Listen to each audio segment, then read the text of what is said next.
Oh, I didn't put the costumes. Okay, well, that's annoying. Hello, and welcome to Phineas and Ferb Cross Dimension. Last episode, we took to the skies of the second dimension, and we've played as Belgique, who is the last new character we are going to be unlocking. I don't know why I checked this. I knew the Carbonator was fully upgraded. That we're going to be unlocking in this game. And today, we are actually taking on the final regular level of the game. Because after this, we have 2 boss fights, and then that is the game completed. And I don't know why I bothered checking this, because I knew that everything was upgraded, but, you know, whatever. So, fun fact about this level, there aren't actually any coins. There are no coins in this level. It is entirely puzzle solving, and I guess you'd call it platforming. So, it's just one final push to the end before we take off, face off against the final boss. So, that's exciting. Anyway. So, the reason that I was like, at the beginning, why at the beginning of the episode I was confused, because I had originally intended to show off the new old-timey costumes for Isabella and Phineas. The problem is that apparently I either didn't select them or the game didn't register my selection for Phineas and Isabella's new old-timey costumes. So they are just dressed in their regular attire. Which, I mean, it's not the end of the world because, to be honest, the new costumes aren't anything special. They're just the black and white costumes that you saw in the old-timey dimension. But still, it would have been nice to show them off. But anyway, this is the penultimate episode of the walkthrough. We've come a long way. We've traveled across a lot of different dimensions, and Phineas just got crushed to death. Ow, that's tough. Just one final level to make our way through before we face off against the final boss, and then that will be this game concluded. So it's an exciting time. We're nearing the end game now. And in case you're wondering, I'm not really explaining what I'm doing because it's pretty self-explanatory. You just walk around and I'm flipping up all the levers because we have a little bit of a laser puzzle to solve in the back, and those aren't all the 2 pieces back that just appeared are not going to be enough. We need to get these 2 over there as well. So let's get the anti-gravity ray out. I don't know why I went the long way to do that, but either way, pick this up and then take it back as quickly as we can so we don't get crushed. And Phineas got crushed again by the freaking... I mean, at least he's not spazzing out like he was in the last time we played Isabella and Phineas, but still. Okay, so what we want to do here is we want to place this block right there, place this one in the bottom left for now, and then we'll place this one up at the top, like so, to redirect the blue laser into the receptacle. We're not done yet, though, because we do still need to... You may be wondering why this is here. Well, it's because we also need to redirect the red laser into the red receptacle, and we are going to do that with the use of the piece that's going to be over here on the right-hand side. Go fast. Ow. Okay, well, I did not time that properly. Okay, let's not make the same mistake 3 times in a row. I made the mistake twice. Let's not make it 3 times. Okay, go quickly so we don't get crushed again. There we go. We actually made it past the freaking crusher device this time. Okay. Now, put the final piece up at the top left to redirect the laser into its final destination, and raise the platform up to the next section of the level. I don't actually know why there aren't any coins. Maybe it's just because the last 3 levels of the game, by which I mean this being the level and then 2 boss battles, maybe just because it's meant to be more like, you know, one after another. It's rapid pace. You keep up with all the levels kind of thing, instead of just I don't know why I went this way. Instead of you know, stopping to spend tokens on characters, whatever. It is kind of odd that there are no coins in this final level, but I mean, hey, it's less things I have to explain. Now I just have to focus on puzzle solving and explaining all that instead of hunting around for coins, because the coins can be kind of hard to find. But either way, now we've raised the platform up to the next section, so we can head back over here and make our way over just like so. All we gotta do is just... Oh, I did not mean to fall through the hole. Okay, so there's 1 platform raised, just 1 more to go, so let's head over here, and we're going to use our baseball launcher and this vent. We're going to steer it through like so. It's not too hard. You just got to make sure you keep an eye on where all the walls are, and so that you can avoid them, and you just got to make sure I thought I went around that, but apparently... Okay, so I was fairly confident that I had successfully steered my baseball around the left-hand side of that, but I guess I was not as close as I thought I was. Okay, let's try this again. But this time with actual success. There we go. Okay. That's what we were trying to do last time, but we failed miserably at doing. Okay. And there's the button. It's got to hit the button. And there we go. Mission accomplished. That's 1 of the 3 tanks filled up. So let's just... Now we're going to head around here to continue with our mission. So let's go ahead and flip this lever right here. I said flip this lever right here. There we go. And that's going to activate the middle one. Now all I gotta do is activate the one on the far left, and the way we're gonna do that is by heading over this walkway and doing some quick platforming across these 3, or not these 3, but these green platforms that are rising up and down to pull this lever on the far left-hand side of the area, and that will activate the final of the last of the 3 tanks to raise the second platform we need to reach the final slide. Because once we start down that slide, we will emerge in the, not the final boss, but we will emerge in one of the 2 final bosses of the game. So we're coming up on the end. It's a little bit further to go before the conclusion of the game, before the end game arrives. And Phineas, you coming? Or are you just gonna sit there on the platform going up and down all day? I guess you're just gonna sit there. Okay, well, he can have fun doing that. I'm gonna go, oh, there we go, just teleport to us. I'm gonna go face off against the next boss battle. Here we go, down the slide. And we're not actually gonna, Isabelle and Phineas aren't gonna be the ones to face off against the boss battle, because we don't actually get to pick our characters for the next boss battle, but still. Oh dear, that was close, almost fell to our deaths, and here we go. There's the final boss room, not the final boss room, but still, it's the boss room. Okay, okay, at least I got more points for defeating enemies than him. How does Phineas keep beating me in points when he spent most of that just sitting on that one platform? I don't know.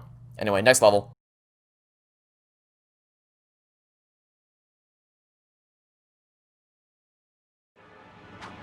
Harry the Platypus! And, you know, well, the rest of you.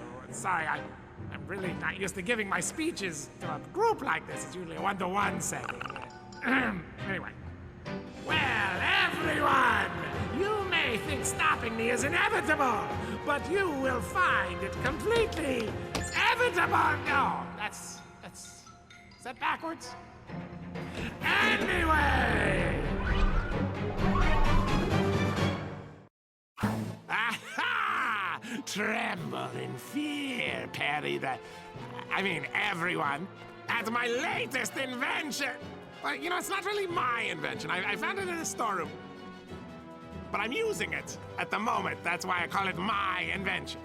Actually, it's kind of a tight fit. Was this designed for a normal-sized pilot? I don't see how it could really fit any kind of normal human being. Regardless, notice how the device has attracted you to the outer walls like little flies oh, what attracts flies? What, vinegar or flame or something? How did that go? You know, I took a class on colloquials in college, and it's all just gone. Anyway, let's see what this baby can do, eh? Okay. So first thing you want to do is you want to bait our Doofenshmirtz into crashing into the ground, then just run along the sphere like this until he eventually gets tired, and then you can jump on top of him like so. Hey, cut that out! And then you just gotta do the same thing again. The boss isn't anything too challenging as long as you keep on the move, so that you don't get caught off guard and Doof can't actually catch you. And I don't know why there's only one of the 2 players here for this. Obviously there would be 2 players here if we were playing co-op, but it's odd that even in single player there's only one of the 2 player characters here. For the final battle. Final battle. You want to stay clear of the pink lasers and, of course, the red saw that's spinning around.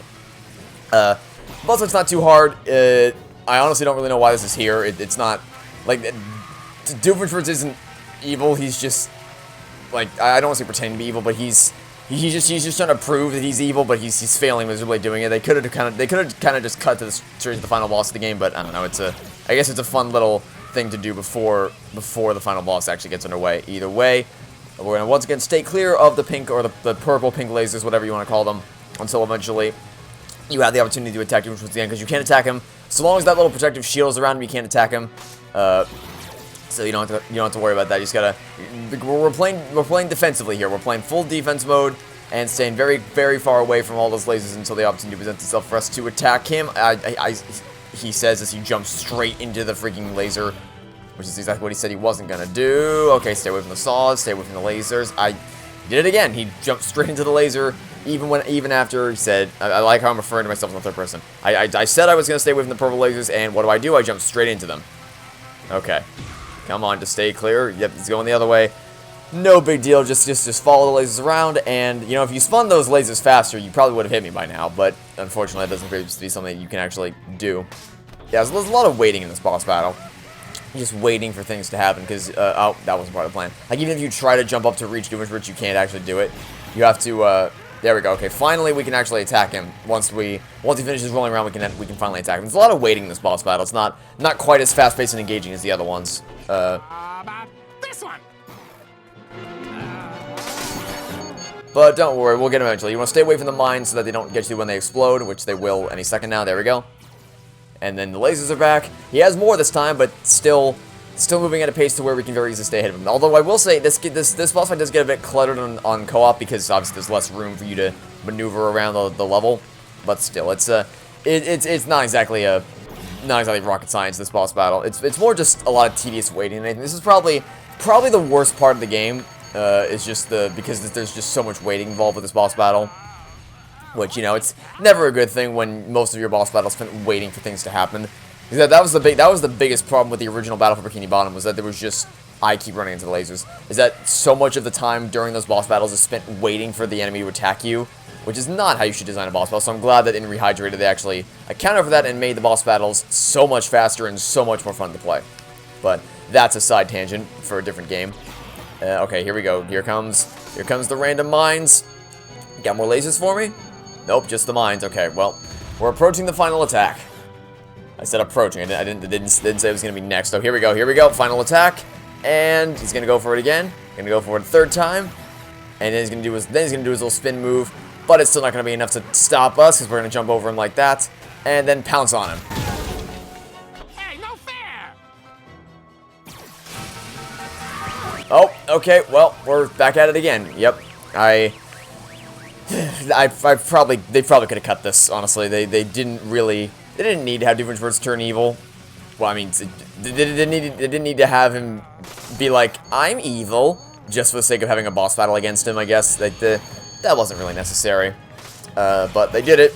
So I don't know. It's just, there isn't much I have to say about it. It's an unnecessary part of the game. It drags it out, and the boss fight isn't all that fun, because like I said, like we've only attacked him a handful of times. Most of our time has been spent trying to dodge the lasers, and it's not even like he's trying something new every time. Because like in River City Girls, every time you take out a bit of the boss's health, they change the attacks to something new. That and Cuphead, they always change the attacks with each phase, so that it's always something new and interesting. But this is just the same over and over again. So, you know, there isn't even all that much I can give advice for in terms of a walkthrough perspective, because it's just dodge the lasers, dodge the mines, jump over him when he spins towards you, and then just wait to attack him.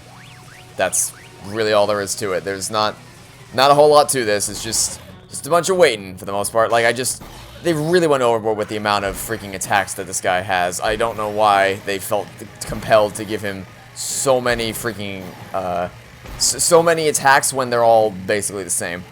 But hopefully, I did not mean to jump into him. That was not part of the plan, but it's fine, because now we're gonna jump onto him. Finally.